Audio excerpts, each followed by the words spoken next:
Hello again YouTubers. This is Marcia Twigg, from the Truth Channel News Network, reporting from inside the Real Pooh's stately home in Shropshire, England. Pooh has granted exclusive rights to the Truth Channel, for interviews and access to his private movie archive of his extraordinary life. As a further taster for an upcoming series of interviews with this remarkable miniature golden bear, he has agreed to release yet another snippet from his archive. In the summer of 1937, Pooh was back in Hollywood, had befriended the movie star Errol Flynn and was partying like there was no tomorrow. But, let's allow Pooh to tell you himself. Don't forget to check out our other taster movies on YouTube, Pooh in Hollywood 1930 and Pooh at Carnegie Hall 1938. There'll be more to come. On an extremely serious note, Pooh, who has been pursued by hostile litigation and even murder threats, throughout his professional life, after saying, quite truthfully and whenever anybody would listen to him, that he inspired and helped A.A. Milne to write his Winnie the Pooh books, wanted me to inform anybody watching his videos, that he is most definitely not Winnie the Pooh, has never made any claim to be Winnie the Pooh and isn't anything like the fictional Winnie the Pooh, at all. Marcia Twigg, Poohington Hall, England.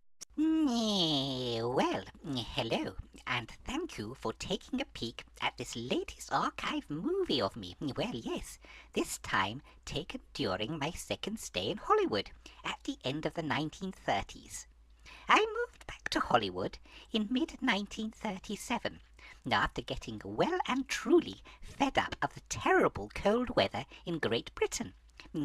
And also having to use a ridiculous pseudonym as I worked the music halls with my brilliant song and dance act. All so I wouldn't get sued by Alan Milne, or whoever he sold the rights to the Winnie the Pooh books and characters to.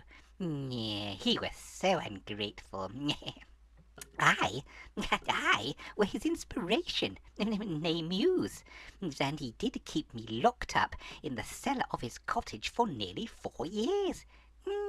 That weren't nice.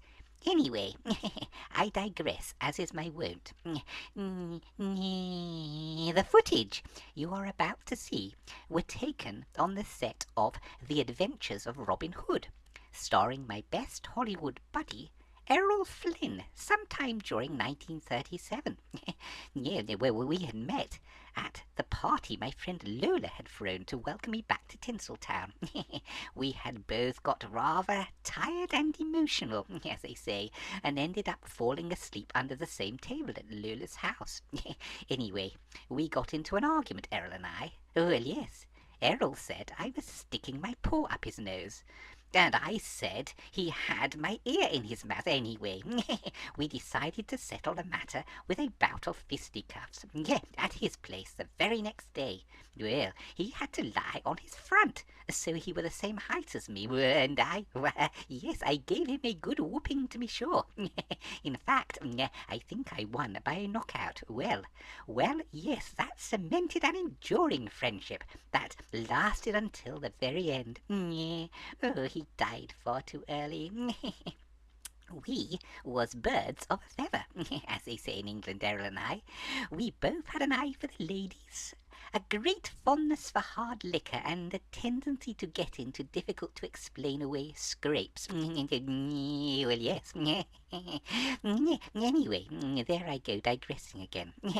Errol offered me work as an extra on his latest movie, which turned out to be about Robin Hood. Well, I jumped at the idea. Extra dough for one thing. I weren't making much as a swinger clarinetist, sitting in for guys who didn't turn up for performances.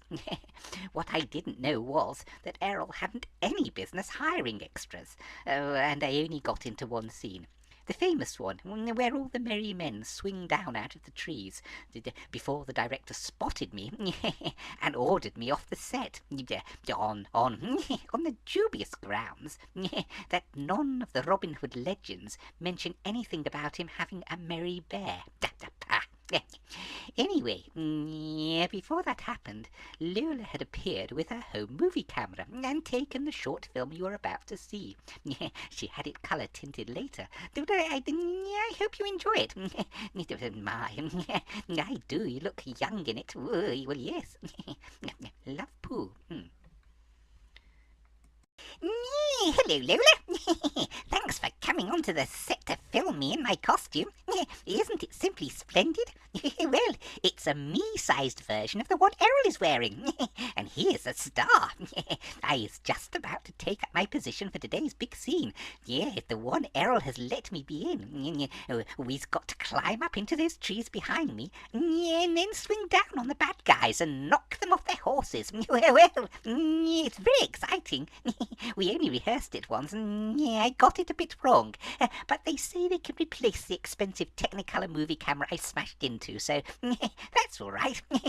It was quite a party last night, wasn't it? I think I is still slightly squiffy. I know that Errol is. Olivia said that his breath stank of booze when they did their first scene together today. I bet you could set light to it. Well, yes, I ought to try that. Yes, he keeps going after her, but she ain't interested. She likes me, though. Can't win them all, Errol. Well, bye-bye, Lola. We's off to do the scene now. Wish me luck.